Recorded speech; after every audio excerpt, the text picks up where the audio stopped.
You ask Tiger to solve. This deals with linear equations with one unknown. The final result is p=2. Let's solve it step by step. Simplify the expression. Break up the fraction. Find the greatest common factor of the numerator and denominator.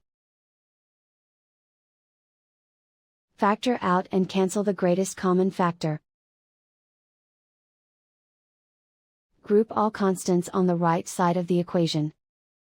Subtract 2 from both sides. Simplify the arithmetic.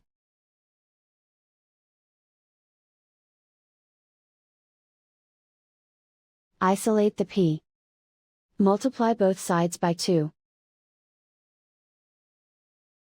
Group like terms.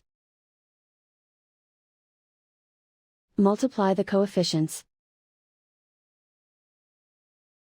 Simplify the fraction. Remove the ones.